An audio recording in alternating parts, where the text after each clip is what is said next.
우리가 어떤 이 통계라는 학문을 학문적으로 접근할 때 뭐 어떤 수리적인 장난 같기도 하고 뭐 어떤 우리한테 와닿는 부분이 이제 별로 그렇게 많지가 않죠, 그죠? 근데 그나마 이런 학문을 하면서 가장 에센스가 이렇게 두 가지 파트인데, 하나는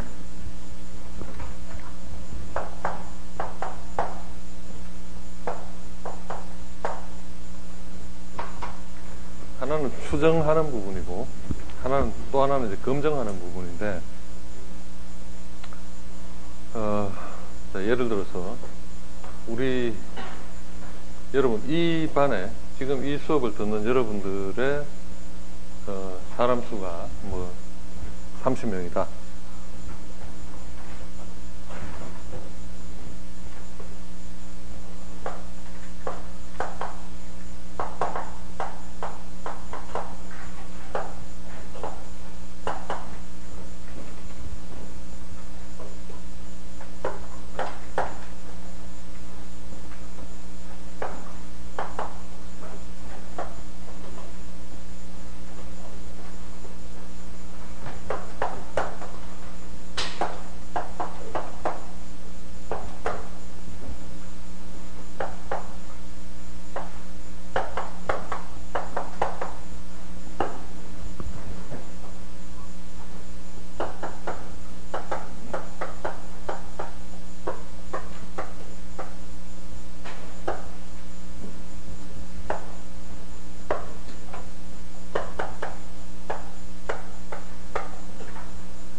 지금 이 수업을 듣는 여러분들의 예를 들어 공업수학 점수가 평균이 65점이고 표준 편차가 10점이다. 자, 여러분은 어떤 통계적인 관점에서 하나의 샘플이 된다고 볼 수가 있고, 샘플 집단이고, 여러분들 점수를 이용해서 the whole engineering student, 우리 학교의 전체 어떤 공과대 학생들의 공업수학 점수, 어떤 population의 평균과 표준 편차를 추정하라. 예를 들어서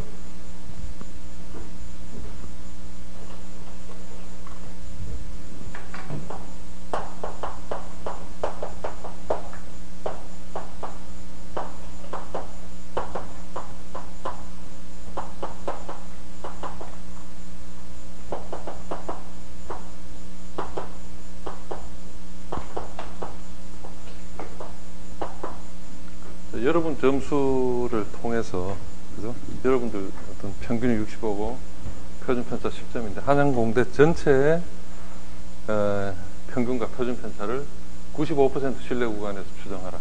또는 뭐 90% 신뢰 구간에서 추정하라. 99% 추정하라. 자, 이게 이제 하나의 추정이라는 게 되겠고, 자, 그 다음에 이제 검증이라는 것은 예를 들어서 여러분의 점수가 만약에 전체 평균이 64.5라고 할 때 여러분들의 점수가 과연 전체 평균보다 높은가, 통계적으로 높다고 할 수 있는가 라고 물으면 이제 이것이 하나의 이제 검증이 되겠죠. 통계적으로 95% 구간에서 높다고 할 수 있다, 또는 높다고 할 수 없다. 자, 하나는 어떤 추정하는 이런 신뢰 구간에서 추정하는 게 어떤 핵심적인 테크닉이 되겠고, 또 하나는 또 통계적으로 어떤 데이터가 모집단의 결과보다 뭐 크다, 작다 이런 것을 어떤 통계적으로 판정을 내려야 될 때가 있습니다. 그 판정을 보고 예를 들어 어떤 투자를 한다든가 뭐 큰 결정을 디시전 메이킹을 할 수가 있겠죠, 그죠? 그래서 이 두 가지에 대한 부분만 설명하고 이제 이 통계는 완전히 마무리하려고 합니다. 자, 나눠준 교재에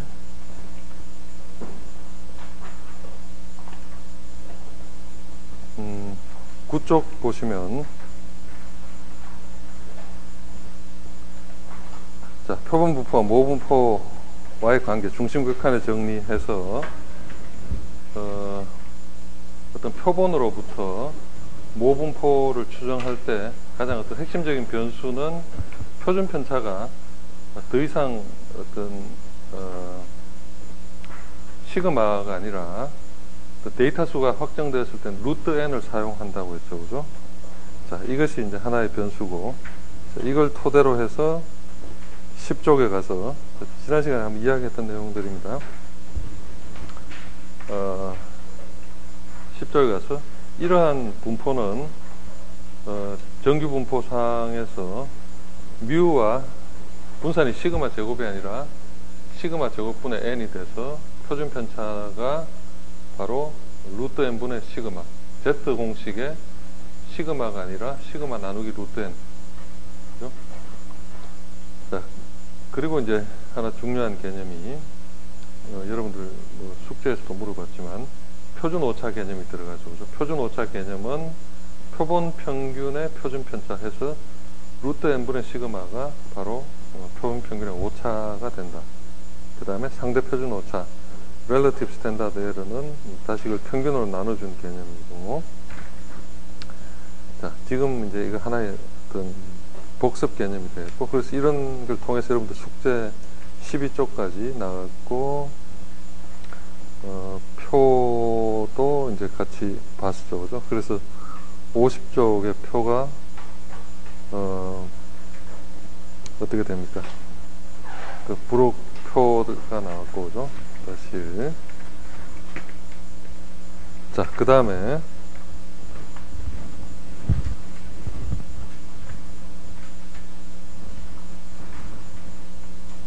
자, 교재 이제 뒷부분에 조금 나오는 내용인데, 우리가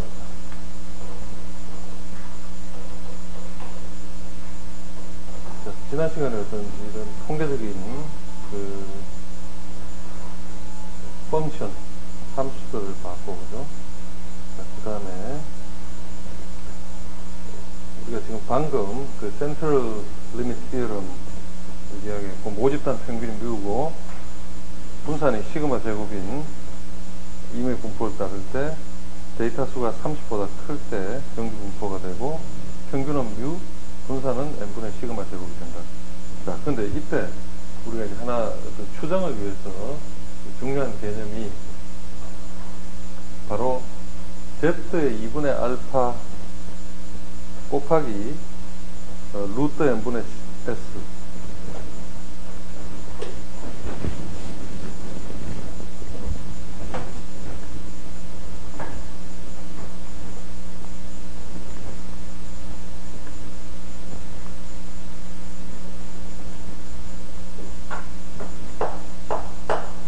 루트 n 데이터분의 s. 이것이 여러분 숙제에서 바로 뭐라고 했죠? 이게 뭐라고 했죠? 표준 오차라고 했죠, 그죠? 스탠다드에다.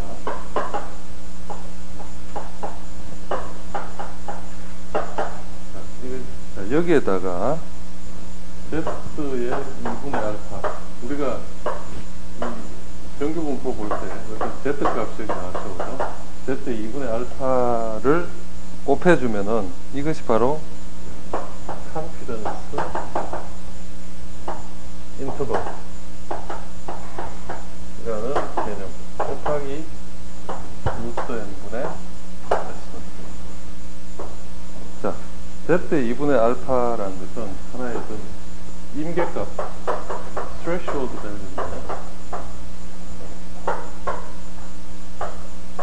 자, 이 임계값이라는 게 뭔고 하니, 여러분들 이 표를 잘 보면은, 자, 이 표가 이제 굉장히 중요한데, 우리가, confidence interval이, 지금 이 표를 한번 볼수록 5가지 경우의 수가 나오죠, 그죠? confidence interval이 90%, 95%, 98, 99.7, 99.9, 뭐, confidence interval은 뭐 임으로 정할 수가 있습니다. 근데 통계적으로 우리가 뭐 투표나 이런 거 보면 가장 많이 쓰는 게 이제 95%가 제일 많이 쓰는 말인데, 자, 이 신뢰 구간, 우리말로 컨피던스는 바로 믿음이죠, 그죠? 믿을 수 있는 구간, 신뢰 구간과 알파 값.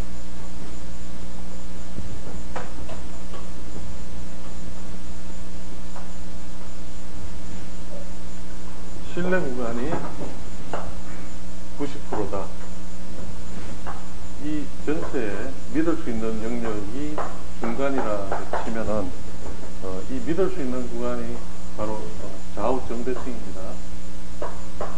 90%면은 여기 보는 것처럼 이것이 신뢰 구간, 컨피던스 인터벌이라고 치면은 이 신뢰 구간에 들어가지 않는 면적, 이 두 개의 합을 알파라고 합니다.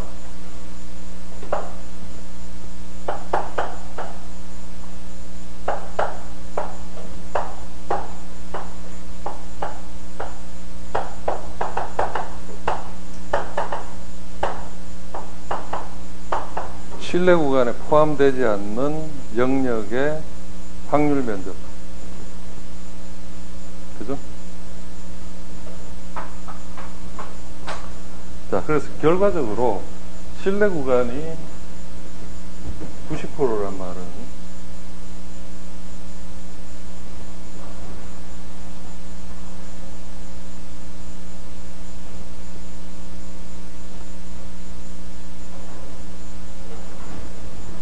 신뢰 구간이 90%란 말은 알파가 0.1이란 말이고, 결국 또 알파가 0.1이라는 말은 이 Z 영역으로 표시하면은 이 부분이 마이너스 Z에 어떻게 되죠? 0.05. 이것은 플러스 Z에 0.05가 되겠죠, 그죠? 맞습니까? 알파 값이 0.1인데 0.1이 양분하는 것이니까 정확하게 2분의 1이 위치하는 영역은 바로 0.1을 반분한 값, 0.1을 2로 나눠준 플러스 마이너스 값이 되겠죠, 그죠? 근데 정확하게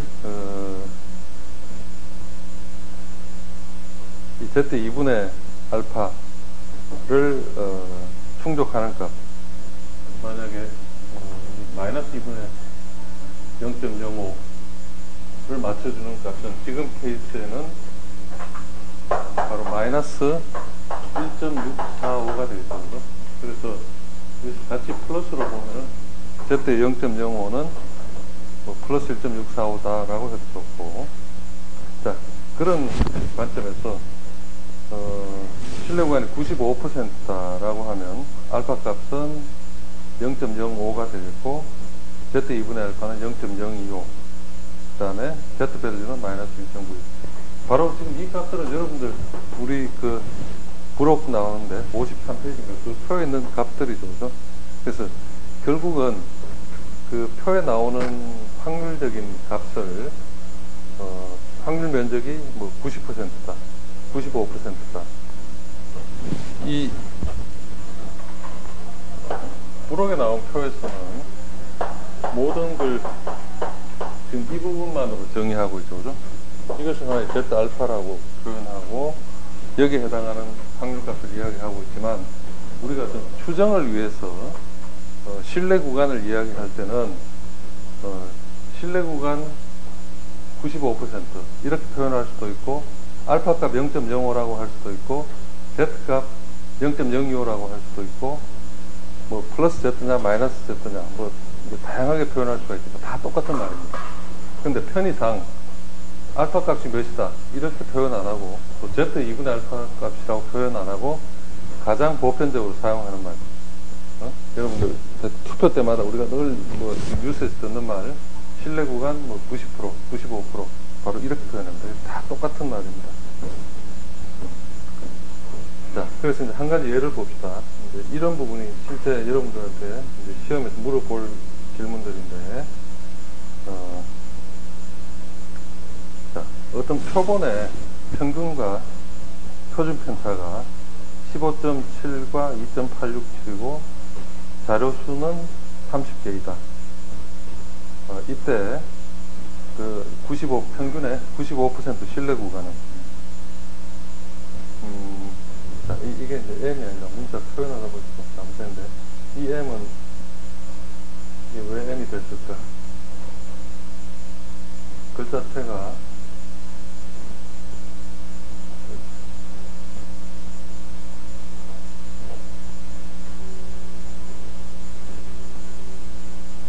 글자 표식이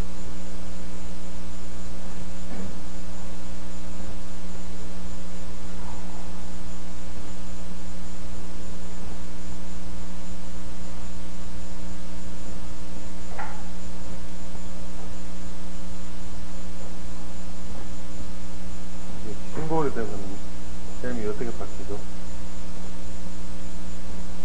뮤가 됐죠, 그죠? 이게 글자장 풀렸던 것 같은데, 자, 표본에 대해서 평균과 표준 편차 값을 적고 자료 수를 적고 뮤에 대한 신뢰 구간 묻는 정확한 질문이 나왔죠, 그죠? 자, 엑셀 함수를 이용하면은 신뢰 구간 구하는 게 아주 간단합니다. 컴피던스는 95% 물었으니까 자, Z 값이 우리 조금 전에 본 것처럼 95%면은 그러니까 Z 값이 아니라 알파 값이 0.05죠, 그죠? 그러니까 알파 값 넣고 표준 편차 넣고 30 이렇게 찍어주면은, 이렇게 공식을 만들면은 바로 15.7에다가 플러스 1.026이나 마이너스 1.026이나 이렇게 이제 계산. 자, 이건 이제 엑셀 함수를 이용했을 때 아주 심플하게 하는 방법이고, 그렇죠? 실제 계산은 우리가 조금 전에 본 것처럼 그런 과정을 거쳐야 되겠죠. 자, 하나 조금 더 구체적인 예로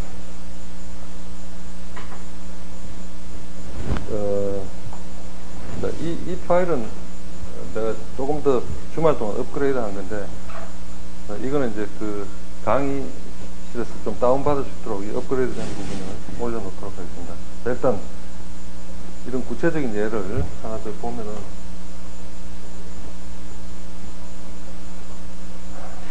자, 실제 여러분 이쪽에 10개의 데이터, 3줄 30개의 데이터, 자, 어느 지역에서 TSP 총 부유 분지를 30회 관측했고 표본 평균이 160점이고 표준 편차가 5.9908. 자, 이건 표본에서 그대로 구한 통계량이 되죠, 그죠? 그래서 이 표본을 이용해서, 자, 위에서 모집단 평균에 대한 95% 신뢰 구간 추정하라는 거죠, 그죠? 추정하기 위해서 이 평균은 그대로고 표준 편차는 우리가 30개 데이터에서 구할 수가 있겠죠, 그죠? 표준 편차는 단순 표준 편차 5.9908이고 데이터 수 루트 30으로 나눠주면은 이 표준에 대해, 이 표본에 대한 표준 편차가 나오는 거죠, 그죠? 그래서 95%에 대한 신뢰 구간을 구하는 거, 바로 이제 이 공식이죠. 우리가 앞서서 이야기한 이 함수 자체를 이렇게 시그마 분의 루트 n으로 나눠주는 게 바로 뭐죠? 어떤 과정이죠? 정상적인 정규 분포를 표준 정규 분포로 바꿔주는 거죠, 그죠? 그렇게 되면은 바로 이 95% 신뢰 구간이라는 것은 두 개의 인기값 플러스 z값 2분의 알파와 마이너스 z의 2분의 알파 그 사이에 들어가게 되는 거죠. 그래서 인기값이 중요합니다. 그리고 결과적으로 이 평균은 이 공식에서 보면은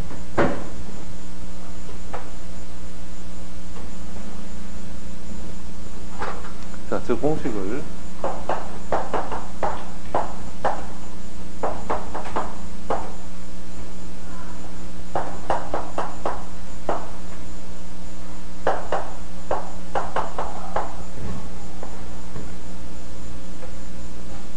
자, 우리가 추정하려고 하는 평균값 μ는 어떻게 되죠?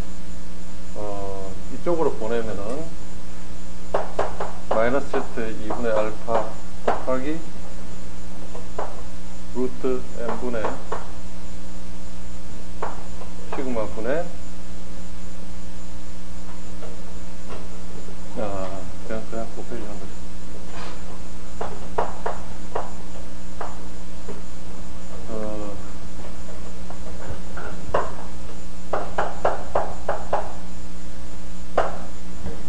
결과적으로 우리가 구한 평균값에다가 표준 편차에다가 임계값을 곱한 값에 플러스 마이너스가 되는 거죠. 그러니까 플러스를 해주면은 이 확률에서 오른쪽에 가는 거고, 마이너스 해주면 왼쪽에 가는 거고, 그죠? 그래서 어떤 정규분포를 표준 정규분포로 바꿔줬을 때 확률적인 그 영역, 임계값이 바로 Z의 마이너스 2분의 알파 플러스 2분의 알파. 그러니까 지금 조금 전에 봤던 표, 공식 이런 게 모든 게 다 하나를 일치하게 되는 거죠.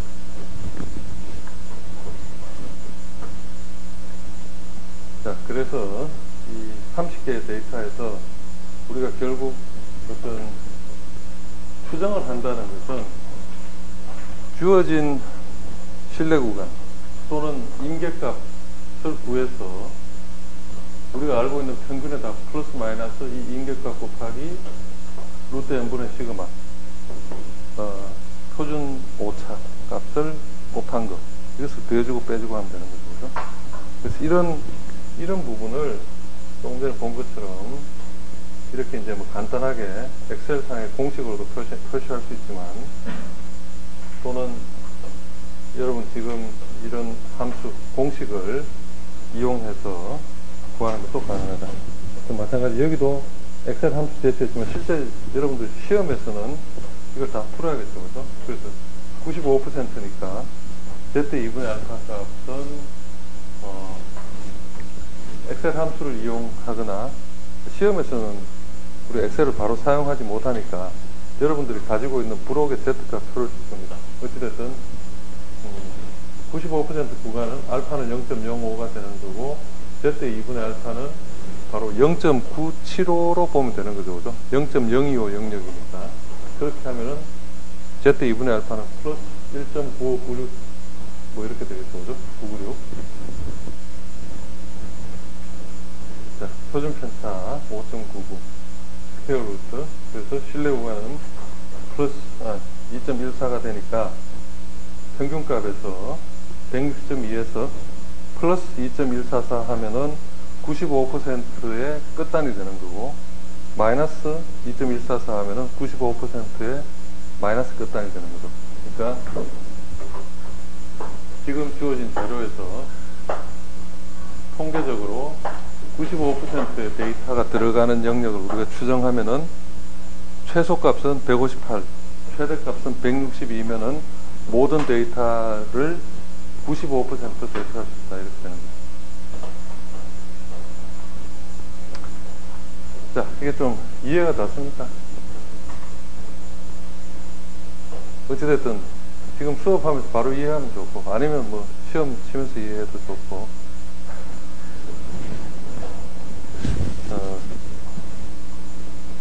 더 이상 우리가 뭐 통계 갈 게 없고 이제 진짜 마지막이니까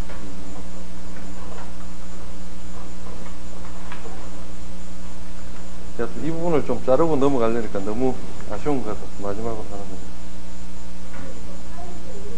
거죠. 파일 올렸습니다.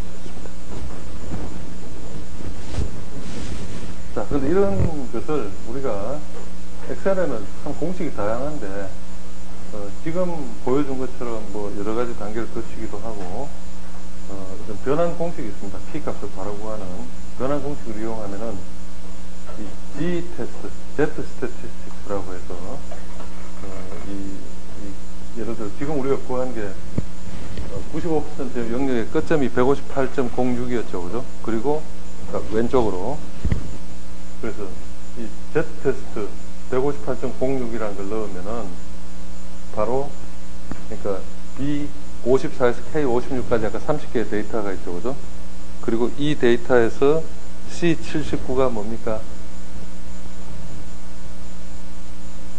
C79 158.06이라는 그 왼쪽 끝값을 넣어주면은 그 왼쪽 영역의 확률 면적이 0.025라는 게 바로 이 G 테스트를 통해서 구해지죠. 그리고 또 162.344 바로 오른쪽 끝값도 이런 식으로 넣어서 전체 데이터에서 X축이 160.344이면은 통계적으로 그 확률이 어떻게 되나, 이게 바로 몇이 됩니까? 이 전체 왼쪽 다 가는 게 그래프상에서 97.5%가 나오죠. 그러니까 이게 서로 꼬리를 물고 물리면서 다 같은 게 서로 이렇게 머지가 됩니다. 그런데 표현하는 공식이 우리가 뭐 가장 단순하게 뭐 놈스 디스트로 가느냐, 놈스 인브로 가느냐, 뭐 어떤 아니면 이렇게 통으로 데이터를 넣어가지고 G테스트라는 데서 보거나, 이 엑셀이 이렇게 보면 참 무섭습니다. 이게 또 마이크로소프트가 그냥 생으로 돈을 버는 것 같지는 않고 뭔가 이렇게 어마어마한 뭘 다 심어놨으니까.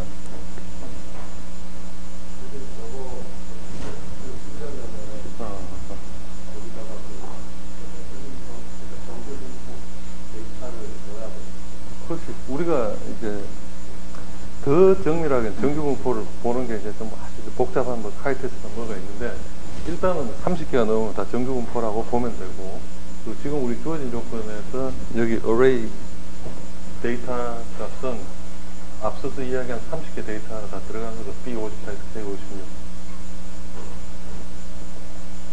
이거. 데이터를 그냥 통으로 집어넣는 거죠.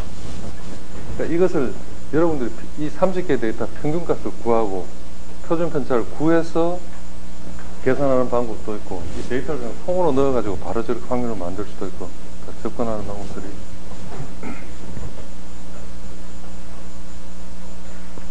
자, 여하튼 이 파일을 올릴 테니까 여러분들 이 내용을 좀 들여다보면서 엑셀을 이해하는 것도 중요하고, 근데 진짜 실전은 뭐 엑셀을 이제 궁극적으로 이용하는 거지만, 시험에서 이렇게 뭘 추정하라고 나왔을 때,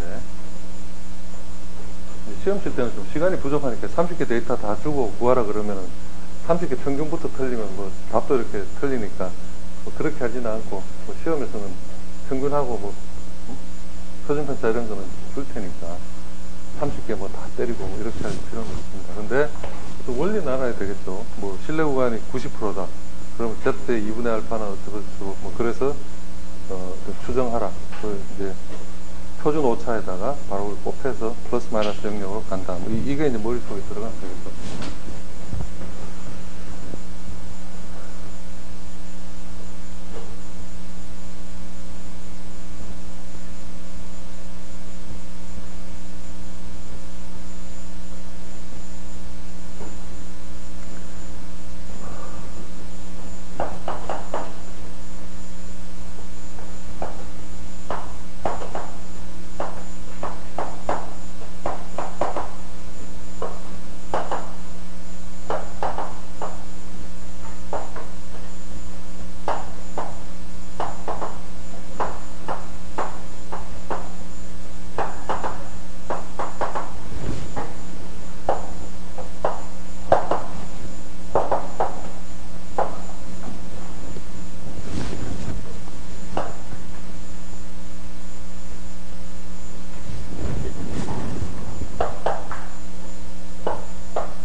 전제를 하나 따라봅시다.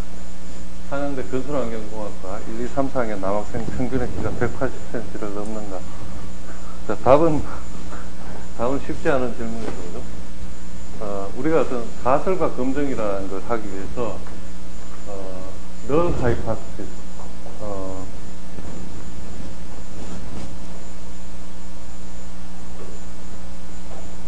우리말로는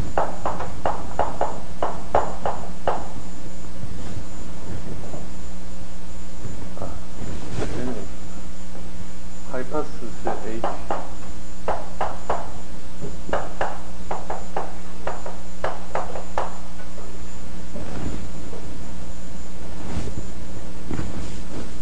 자, 이런 질문을 했을 때 통계적으로 우리가 이 과정을 검증하기 위해서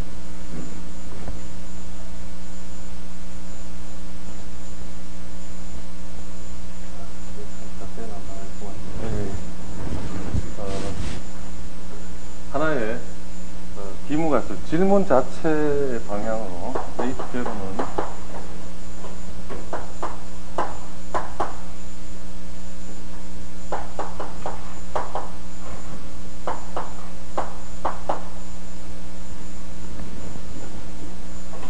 어떤 질문 단계가 무엇이 무엇보다 큰가 또는 작은가 또는 같지 않은가 뭐 이렇게 이제 세 가지 방향으로 물을 수 있는데 거기에 대한 대립가설을 세워서 통계적으로 우리가 이 부분을 검증을 하는 겁니다.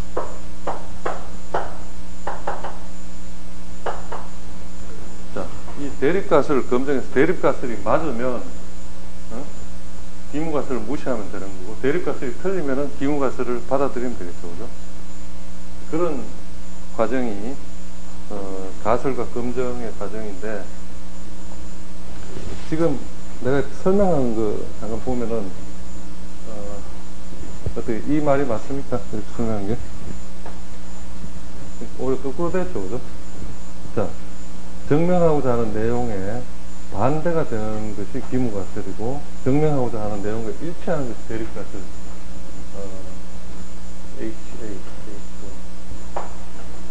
일치하는 것이 자,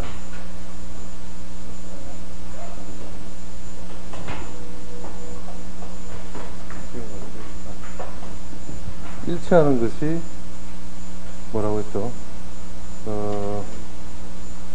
자, 일치하는 것이 대립가설이라고 했죠, 그죠? 자, 일치하는 게 거꾸로 표현하는 거죠.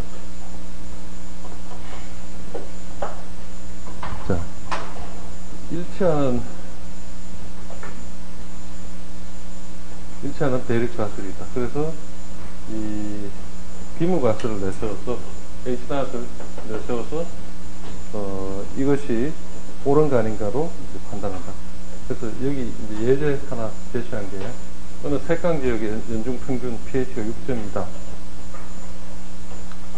특정 시점에 pH를 측정하여 연중평균 pH와 차이가 있는지 알아보고자 한다.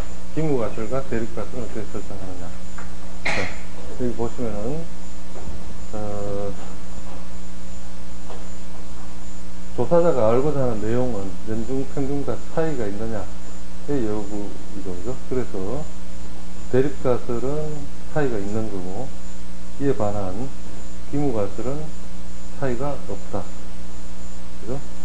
그래서 기무가설 우리가 어떤 기각해야 하는가의 여부는 차이가 없다는 6.2, U는 6.2가 되고 반대로 H1은 U는 6.2가 아니다. 이렇게 이제 세우면 되겠습니다.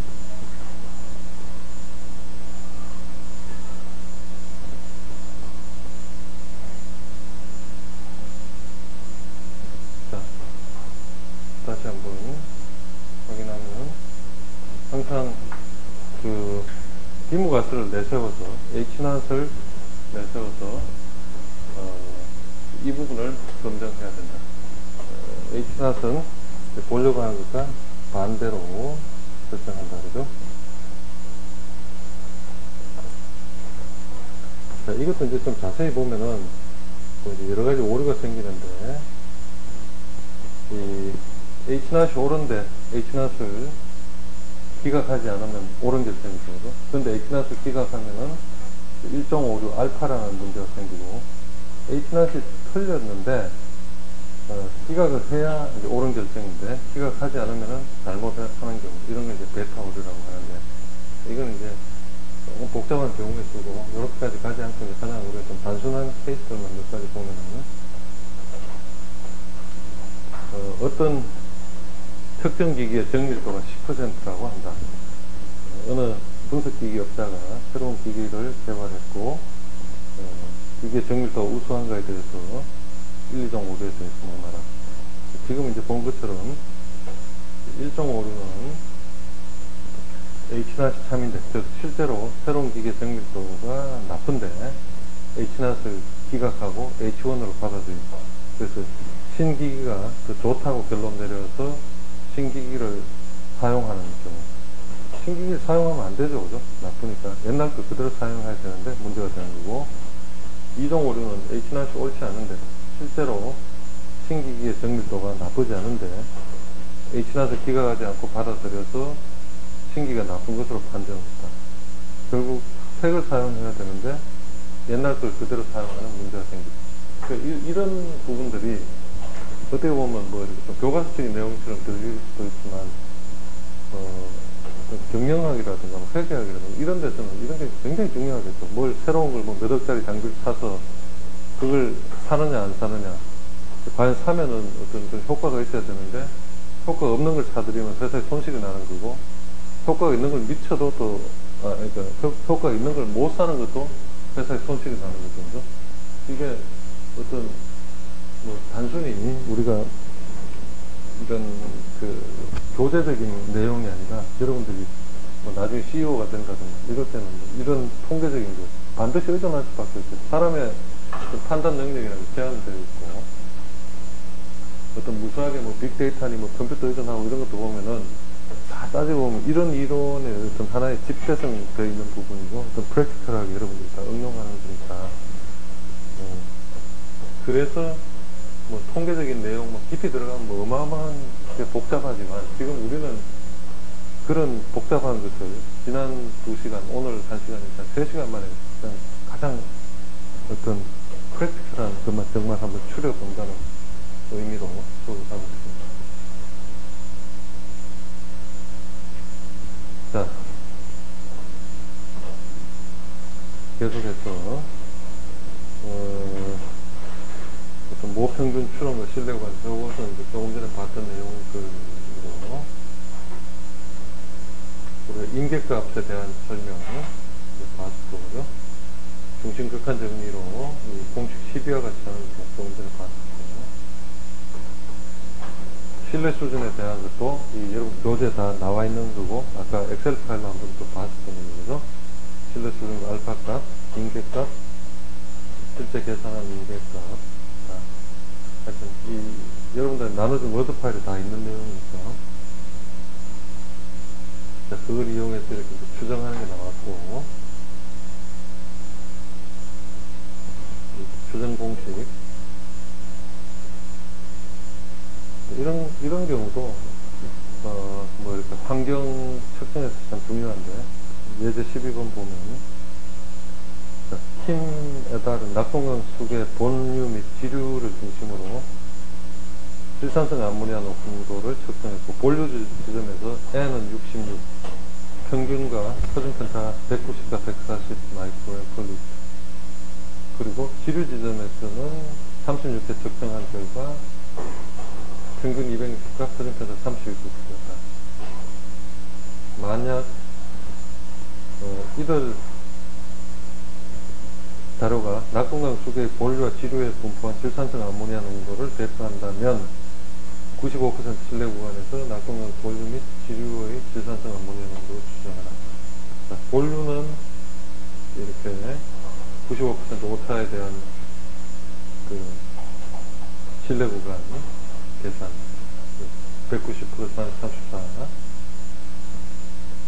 본류는, 지류의 경우는 이제 이렇게 9.8로 계산해서 계산해보면은 이러한 분석의 결과 지류의 경우 질산성 암모니아 농도 분포가 대단히 균질한 데 반해 본류는 불균질하다, 뭐 이런 걸 이제 판단할 수 있습니다. 그러니까 본류는 190 플러스 34, 이 범위가 190에서 플러스 마이너스 34니까 이제 많이 튀죠, 그죠? 지류는 260에서 플러스 마이너스 9.8이니까 굉장히 균질한 데가 있습니다. 그래서 이런 그 추정의 의미로 이런 걸 확인할 수 있습니다.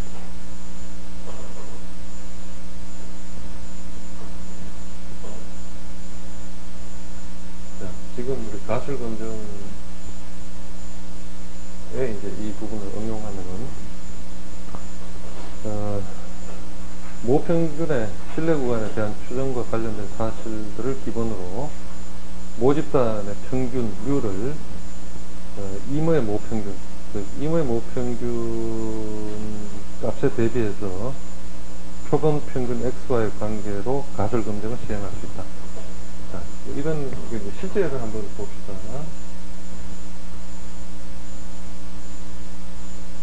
비무가스 대립값을 세웠고, 우리가 아까 알파 값, Z2분의 알파 뭐 이런 걸 이야기했는데, 가설과 검증에서 이제 다시 이 Z가 이제 중요한 의미를 갖는 게 세 가지 경우의 수가 나타나는데, 비무가설이 우리가 검증해야 될 비무가설이 뮤가 뮤낫보다 크다, 또는 뮤가 뮤낫보다 작다. 한쪽일 때는 그 실내 구간 곱하기 100%를 기강력으로 봤을 때 임의 Z 값이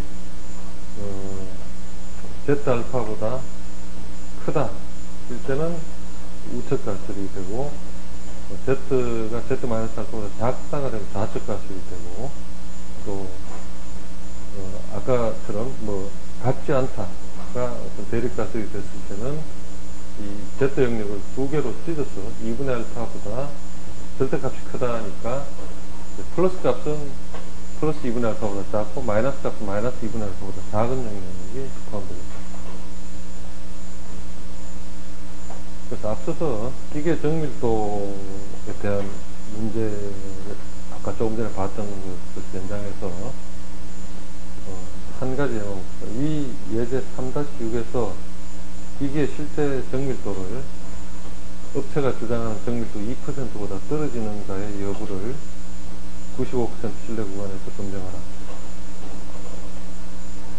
자, 이제 이런 상황, 예제 15번 같은 상황에 실제 여러분들이 어떤 판정을 해야 되는 중요한 상황인데, 짧은 시간에 하려고 보니까 조금 어렵긴 합니다만, 여하튼, 자, 검증하고자 하는 내용이 뭡니까?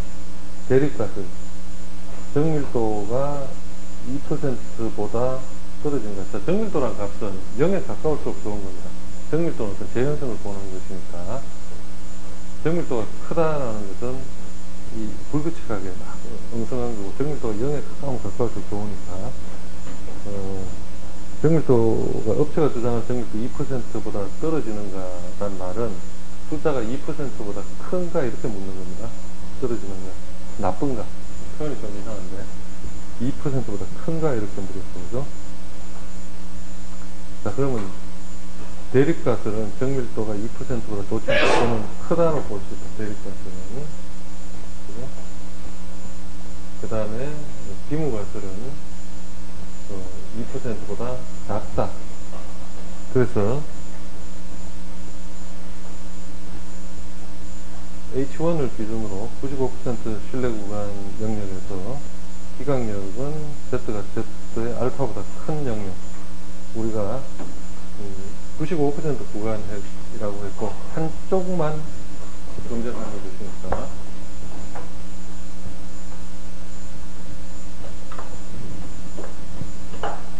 무엇보다 큰가라고 했고 95% 영역, 작은가 하면 왼쪽 마이너스 영역 보면 되니까, 큰가라고 했으면 이 95% 영역 알파 값이 0.05가 되는 Z 값은 바로 1.645가 됐습니다. 자, 그래서 지금 여기 공식에 보는 것처럼 이 Z 값을 우리가 이 함수를 이용해서 구할 수가 있겠죠. 실제 표본에서 구한 값 2.08이 있고, 그 다음에 표본에서 0.77 표준 편차 나왔고, 데이터 수가 30개니까 루트 30으로 나눠주고, 그 뮤 값이 2니까 빼주면은 이 Z 값이 0.57이 되죠. 그래서 Z 값이 이 기강력이 1.645인데 Z 값은 어디입니까? 0.57. 기강력 안에 들어가지 않는 Z 값이 나온 거죠, 그죠? 기강력 값이죠. 그러니까 결과적으로 기각할 수가 없죠, 비무가설을.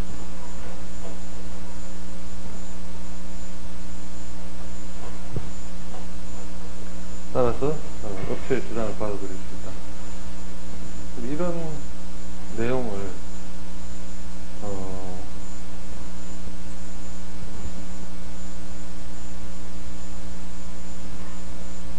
우리가 조금 더 응용하면 어떤 실제 상황에서는 어떤 우리가 데이터를 서로 많이 비교하게 되는데,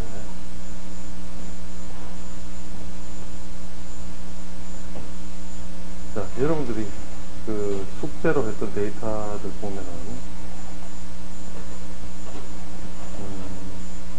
어떤 두 개 집단을 나눠서 유비값을 예를 들어서 뭐 2000년도에 유비값은 7.83이고 표준편차가 9.8, 자료수가 348이다. 또 뭐 2001년부터 2005년까지 값은 뭐 9.53이고 13.11이다.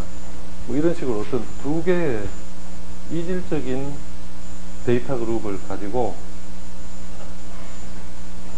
이 두 개, 특히 이제 뒤에 쪽, 앞은 평균이 7.83이고 뒤에 쪽은 9.53이죠. 그죠? 그래서 이런 자료를 이용해서 실제로 뒤쪽의 데이터 그룹이 앞쪽 데이터보다 큰 값, 뭐 이렇게 어떤 가설을 해서 물어본다면은 바로 그 평균값은 두 개 7.83과 9.53의 차이값으로 구하면 되겠고, 분산은 통계적으로 어떤 두 개의 다른 집단의 어떤 분산 차이는 각각의 분산을 더해준 것과 같다. 그래서 NA분의 시그마 1 제곱과 NB분의 시그마 2 제곱, 여기 제곱이 빠졌네요. 을 더해주는 것이 같다. 그 다음에 이것을 이제 풀링해서 루트에다가 이것을 더한 것을 씌워주고, 그 다음에 Z값으로 X 빼기 Y 빼기 두 집단의 평균값을 해주면 결과적으로 이것이 0과 1 사이에 움직이는 그 두 집단의 차이를 하나의 표준 정규분대로 바꿔줄 수 있으니까 이것을 이용해서 예를 들어서 Z값이 마이너스 2.7969다. 그럼 지금처럼 어떤 Z값이 정확하게 표시가 되겠죠. 그죠? 그래서 만약 95% 영역에서 묻는다면은 두 집단의 차이가 뭐 크다. 그래서 뭐 기각을 한다, 기각을 하지 않는다.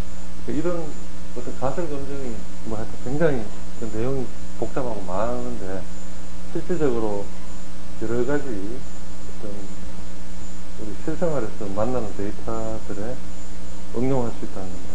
그리고 이런 가설 검증 지금 보면은 95% 영역으로 계산하니까 1.64보다 0.57이 이제 작기 때문에 기각할 수 없다라는 결정이 나왔는데, 경우에 따라서 뭐 이런 영역을 만약에 더 확대한다든가 하면은 이걸 뭐 기각할 수 있는 영역에 들어갈 수도 있겠죠. 그래서 통계라는 게 어떤 가장 하나의 폐악은 그런 가설 검증을 할 때 예를 들어 뭐 95%로 하면 기각이 되고 99%로 하면 뭐 기각이 되지 않는다든가 어떤 그런 통계 애매한 부분을 이용해서 좀 뭐 어떤 자기가 원하는 방향으로 결론을 내고 뭐 이런 것 때문에 통계에 대한 문제를 많이 지적하는데, 큰 틀에서는 이런 그 실질적인 애플리케이션이 참 다양하게 이용할 수가 있습니다. 이 부분들에 대해서 우리가 교재 여러분 다 출력은 안 됐지만 여러분 다 파일로 가지고 있으니까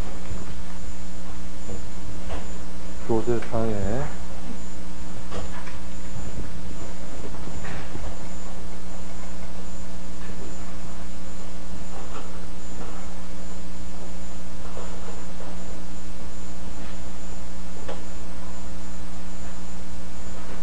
문제 11번, 12번, 13, 14,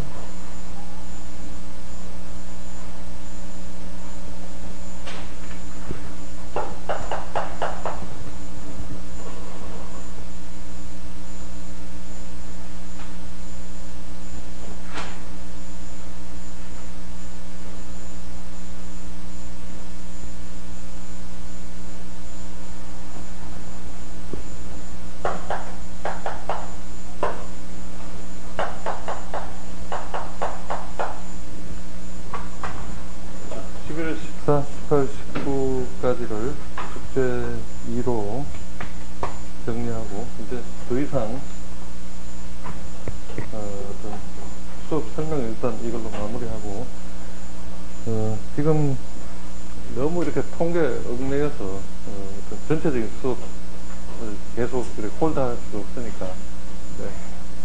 다음 시간부터는 정말 교재에 집중하겠는데 이 지금 숙제 나가는 부분들은 퀴즈 1과 중간고사에서 이렇게 좀 다시 물어볼 부분들이고 이 문제 푸는 것과 관련해서는 뭐 필요하면 조금 더 설명하겠지만 좀 기본적인 교재에 대한 수업, 이 교재 외 통계에 대한 것은 공식적으로 이 오늘 수업도 다 마감하도록 하겠습니다. 자, 지금 공부한 내용들이 크든 작든 우리가 6장 수업 가우시안 연기 모델의 한 부분으로 들어가게 됩니다.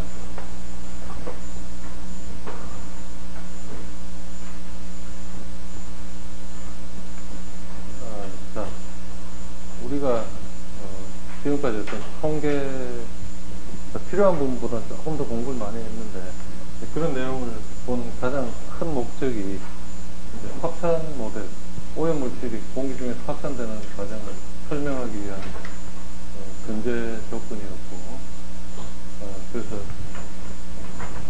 공기 중에서 오염물질이 디스퍼전, 확산하는 것을 물리적인 현상으로 나타내는 것이 바로 이 확산 모델의 기본적인 개념이 됩니다. 그리고 이런 확산 모델은 대기 오염적인 현상으로 볼 때는 어떤 하나의 플룸이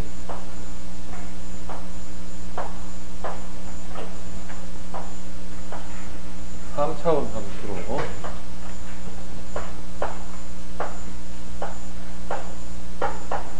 X축은 전진하는 방향, Y축과 Z축은 그냥 단순히 확산해 나가는 겁니다. 그래서 X축은 바람에 의해서 밀려나가는 부분이고 Y와 Z는 하나의 정규분포, Y 방향으로 정규분포, Z 방향으로 정규분포, 어떤 평균과 표준 편차를 이용해서 확산식이 형성이 되는 거죠.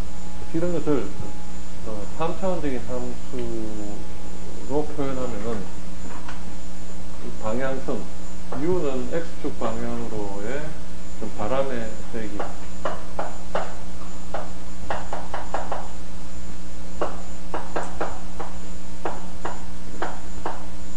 X축으로 가는 바람에 밀어주는 풍속이 되겠고, 그죠? 시그마 Y와 시그마 Z는 바로 우리가 봤던 그 표준 편차가 되겠죠. Y축, Z축으로 표준 편차. Q는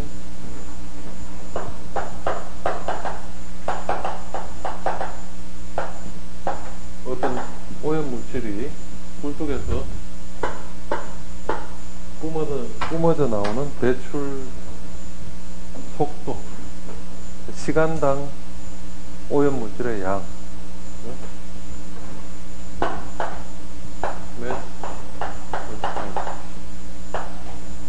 근데 이제 문제가 좀 복잡해지면 이렇게 단순히 시간에 대한 질량으로 주는 게 아니라 시간에 대한 뭐 농도라든가 뭐 이렇게 다양하게 표시할 수 있겠습니다.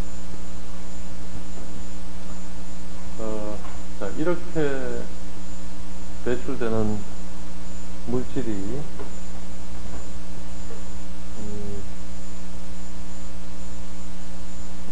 여러분 보시면은 이제 Y축 방향으로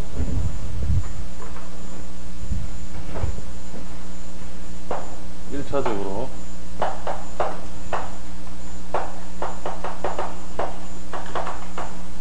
디스퍼전하고 Y축 방향으로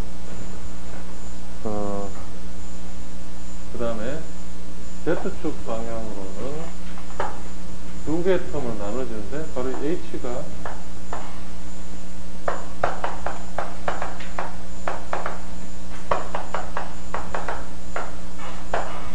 유효고도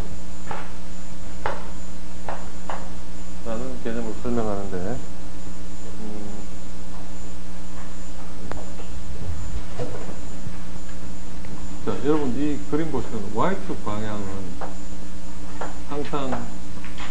좌든 우든 무한정 어떤 양의 영역으로 표현되겠지만 Z축 방향, 이 굴뚝이 만약에 작다면 어느 정도 가다가 땅과 만나서 어떤 리플렉션이 일어나죠. 오염물질이 땅에 반사되는 어떤 음의 영역으로 가는 부분, 플러스 영역으로 들어가는 부분과 마이너스 영역으로 가는 부분이 있겠죠. 그죠? 그래서 이 어떤 전체적인 확산이 Y 방향, 단일한 방향, Z축 방향에서 양과 음으로 나눠지는 방향, 이렇게 어떤 정규분포식을 하나의 어떤 1차원적인 정규분포, 우리가 이제 X축을 중심으로 정규분포를 그렸다고 하면은 지금은 X축은 정규분포가 아니라 일반적인 바람에 밀려나는 부분이고, Y축은 둘 다 파지티브한 영역으로 확산되는 영역, Z축은 플러스 영역과 마이너스 영역으로 나눠지는, 이것을 3차원적으로 다 조합하면은 하나의 가장 대표적인 모델이 이렇게 된다. 그리고 이 모델로 출발해서 여러 가지 변수가 들어가게 됩니다. 지표면과 만났을 때 어떤 반사되는 강도, 또는 이런 오염물질 확산했을 때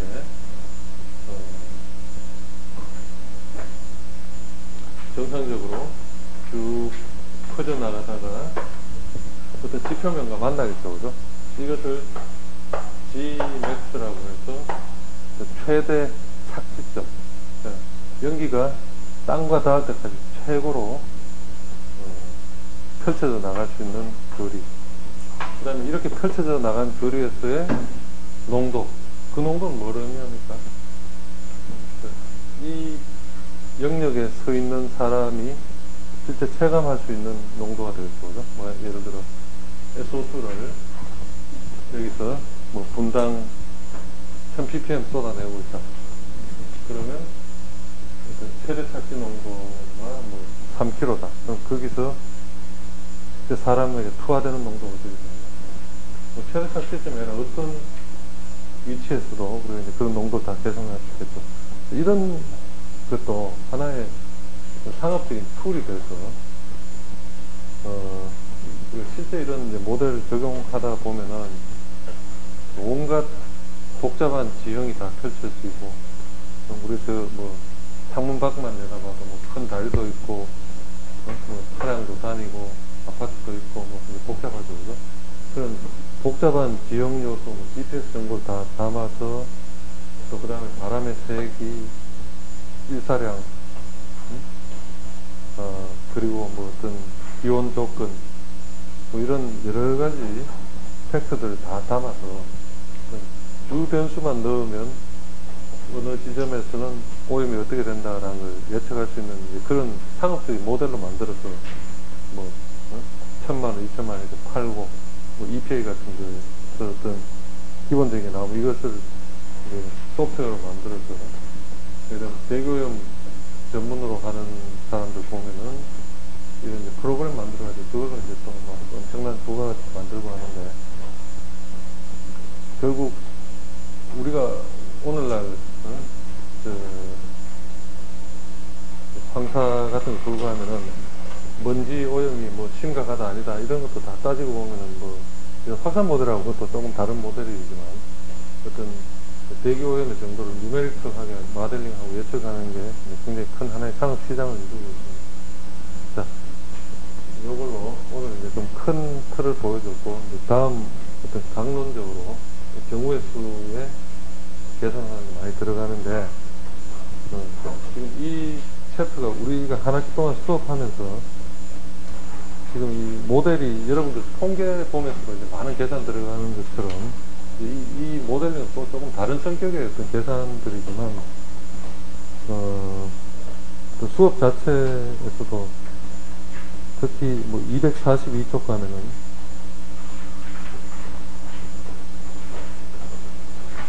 이 모델링이 이제 가장 어려운 게 바로 이 유효 굴뚝 높이 계산이라는 건데, 엄청나게 많은 학자들이 많이 연구하다 보니까 모델도 굉장히 많습니다. 폴란드식 해서 50년대부터 나왔죠.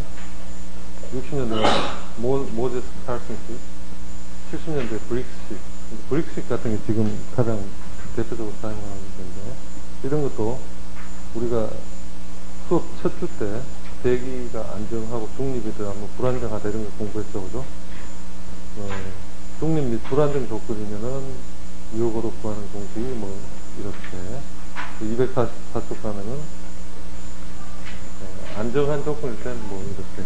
근데 244 상단 보면 열불력이 지배하면은 중립 및 불안정에서 어떻게 돼요? 관성력이 지배하면 뭐 245쪽 그림 보면 어마어마하게 복잡하게 돼요. 근데 이런 게 어떤 기사시험 같은 데 나오는 부분들입니다. 굉장히 복잡하죠. 여하튼 좀 강제로 외우는 걸 내가 많이 싫어하는데, 이렇게 시험에 내는 걸요. 지금 이 챕터는 불가피하게 조금 그런 게 있습니다. 가급적 시험에서 그런 설명을 많이 좀 하려고는 하지만 공부할 때 참 많은 그런 과목입니다.